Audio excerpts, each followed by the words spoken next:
পৃথিবী থাকার জায়গা নয়। কিয়ামতের সময় আল্লাহ তাআলা মালাকুল মাউতকে বলবেন, সবার রূহ কবজ করে ফেলো, সবার, কেউ থাকবে না, সবার রূহ কবজ হয়ে যাবে। আল্লাহ মালাকুল মাউতকে বলবেন, মালাকুল মাউত কি অবস্থা? বলবে সব শেষ।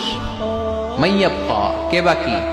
মালাকুল মাউত বলবে জিনেরা বাকি, যাদেরকে দেখা যায় না। আল্লাহ বলবেন জিনদেরকেও শেষ করে ফেলো, রূহ কবজ করো।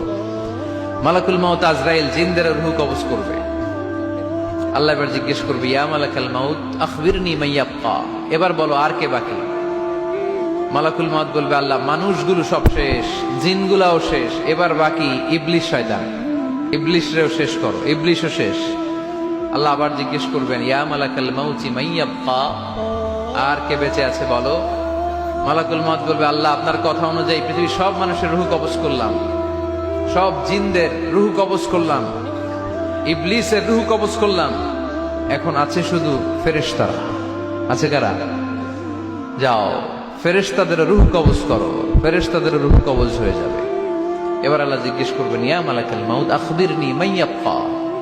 মালাকুল মাউত বলবে, আল্লাহ আপনার কথা মতো ধরে ধরে সব শেষ, ফেরেশতাও শেষ, 4 জন ছাড়া। কয়জন ছাড়া? জোরে বলেন, কয়জন ছাড়া?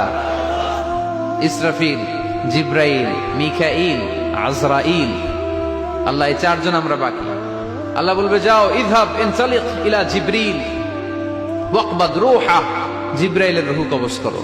ইযহাব ইলা ইসরাফিল ওয়াকবাদ রূহা, ইসরাফিলের রূহ কবজ করো। ইযহাব ইলা মিকাইল ওয়াকবাদ রূহা, রূহ কবজ করো। ওই 3 ফেরেশতাও শেষ। এবার আল্লাহ তাআলা জিজ্ঞেস করবেন, ইয়া মালাকাল মাউত আখবিরনি মাইয়াব্বা, হে মালাকুল মাউত আর কে বাকি আছে বলো? মালাকুল মাউত বলবে, আল্লাহ আপনার কথা মতো মানুষগুলো শেষ, জিনগুলো শেষ, ইবলিশ শেষ, আমার বাকি 3 ভাই ইসরাফিল, মিকাইল, জিব্রাইলও শেষ, শুধু আমি, শুধু আমি। আল্লাহ বলবেন, কেউ নাই? মালাকুল মাউত বলবে, না আল্লাহ কেউ নাই। এবার আল্লাহ তাআলা বলবেন, মালাকুল মাউত তুমি তো সবাই রে মারছো, এবার তুমি মরো, এবার তুমি মরো, তুমি মরো। শোনার সাথে সাথে মালাকুল মাউতের কাঁপুনি ছুটে যাবে, খিঁচুনি এসে যাবে ভয়ে। আল্লাহ বলবেন, কাঁপুনি দিয়ে তো লাভ নাই, কারণ কুল্লু নাফসিন যায়িকাতুল। রাব্বুল আলামিন বলবেন, মালাকুল মাউত কেঁদো না, এটাই দুনিয়ার বিধান, আমি আল্লাহর দেয়া বিধান, এটাই, জন্মালেই মরতে হয়। যাও, জান্নাত জাহান্নামের মাঝখানে একটা জায়গা আছে, জায়গাটার নাম হলো আরাফ। এই আরাফের মধ্যখানে যে দাঁড়াও, ওখানে যে মালাকুল মাউত কাঁপতে থাকবে।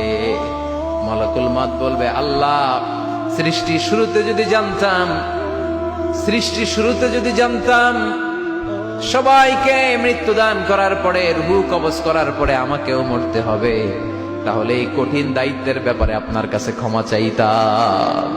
আজকে আমারও যে ভাগ্য বরণ করে নিতে হবে সৃষ্টির শুরুতে, আমি এটা কল্পনাই করতে পারিনি। আল্লাহ বলবেন, নো টক, মত, ইয়া মালাকাল মাউত মর, মরে যা, মত, মরে যাও।